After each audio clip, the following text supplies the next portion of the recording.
Hello दोस्तों, कहानी का नाम है खाली थाली। हम सभी जानते हैं कि बीरबल अपनी बुद्धिमानी की वजह से बहुत अकबर के चहेते रहे हैं और इसी कारण सभी मंत्रीगण उनसे द्वेष भाव रखते थे। इसलिए उन्होंने एक षड्यंत्र रचने को कहा, जहाँ पना बीरबल में ऐसा क्या है जो हम सबसे ज़्यादा उसे महत्व देते हैं।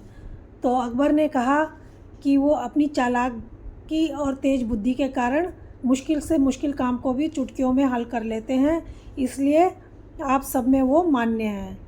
तो वो सब मंत्रीगण कहते हैं कि पहले उसकी परीक्षा लेकर तो देखिए। तब राजा और मंत्री सब मिलकर एक योजना बनाते हैं। अकबर ने कहा कि सभी दरबारियों के काम से हम प्रसन्न हैं, इसलिए हम सभी दरबारियों को उपहार देते हैं। अब सभी को उपहार देने का एक कक्ष में रख दिए जाते हैं उपहार। अब उसमें कई अच्छे अच्छे उपहार होते हैं और एक खाली थाली भी होती है पड़ी हुई। तो जब सब लोग आते हैं और सब अपने अपने उपहार उठाकर चले जाते हैं। सब ने अपने अपने अच्छे अच्छे उपहार छांट लिए थे।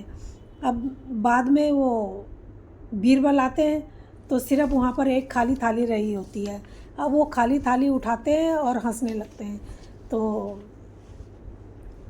सारे के सारे जब हंसने लगते हैं तो वो कहता है, उसमें बीरबल भी फिर उनको देख के हंसने लगते हैं।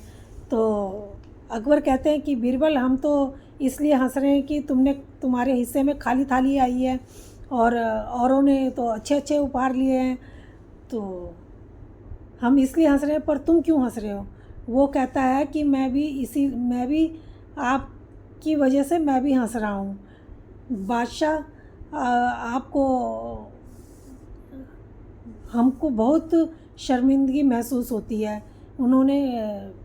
क्योंकि आपने यहाँ पर खाली थाली रखी हुई है। कभी उपहार में किसी को खाली थाली भी दी जाती है?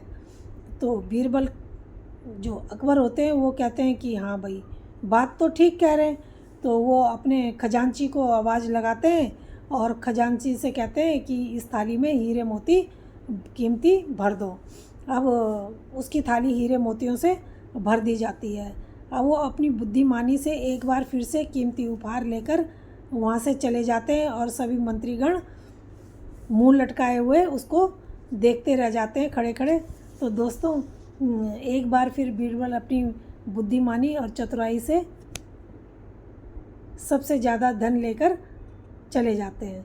तो दोस्तों, आपको ये कहानी कैसी लगी? अगर अच्छी लगी हो तो प्लीज़ लाइक और सब्सक्राइब ज़रूर।